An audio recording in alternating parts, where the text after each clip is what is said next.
পল্লবীতে শিশু ধর্ষণ ও হত্যা মামলা চলবে নারী ও শিশু নির্যাতন দমন ট্রাইব্যুনালে, একথা জানিয়েছেন আইনমন্ত্রী মোহাম্মদ আসাদুজ্জামান।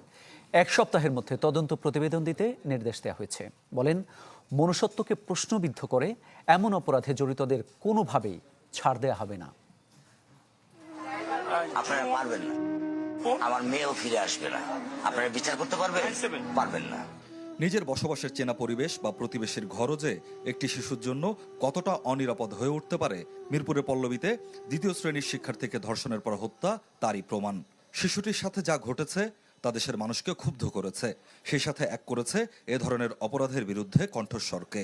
তবে মৃত্যু সচিবালয়ে আইনমন্ত্রী বলেন, মনুষ্যত্বকে প্রশ্নবিদ্ধ করা এমন অপরাধ কোনোভাবেই পার পেয়ে যেতে দেওয়া হবে না। এ ঘটনার বিচার প্রক্রিয়া দ্রুত সম্পন্ন করতে যা করা সম্ভব সব করা হবে। এক সপ্তাহের মধ্যে পুলিশকে তদন্ত প্রতিবেদন দিতে বলা হয়েছে বলে জানান আইনমন্ত্রী।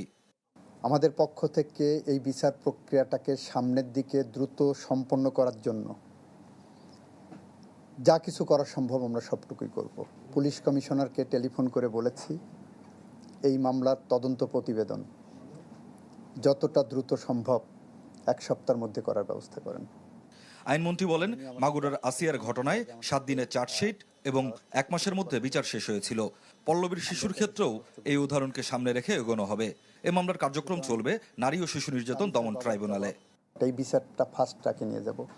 এটা আমাদের আইনি কাঠামো এরকম। সেশন কোর্টে হবে না, এই মামলাগুলো হবে আপনার নারী ও শিশু নির্যাতন বিশেষ ট্রাইব্যুনালে।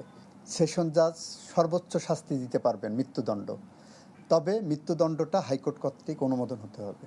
এ ধরনের মামলার রায় কার্যকরে দীর্ঘসূত্রিতা নিয়ে এক প্রশ্নের জবাবে মন্ত্রী বলেন, বর্তমানে হাইকোর্টে বছরভিত্তিক ধারাবাহিকতা বজায় রেখে পেপার বুক তৈরি ও ডেথ রেফারেন্সের শুনানি হয়। এটিকে ভুল পদ্ধতি হিসেবে উল্লেখ করে তিনি মত দেন, গুরুত্ব বা ভয়াবহতা বিবেচনা করে পেপার বুক নির্ধারণ করা উচিত। 1 সালের আগে আরেক সালের ডেথ রেফারেন্স যাবে না। যদিও আমি মনে করি এইটা এক ধরনের ভুল পদ্ধতি, কারণ মামলার গুরুত্ব অনুধাবন করে তারপর পেপার বুক নির্ধারণ করা উচিত। স্বপ্নিল শাহরিয়ার, শিশির, চ্যানেল 24, ঢাকা। কি বুঝলেন ভাই? অনলি যেটাই চাই।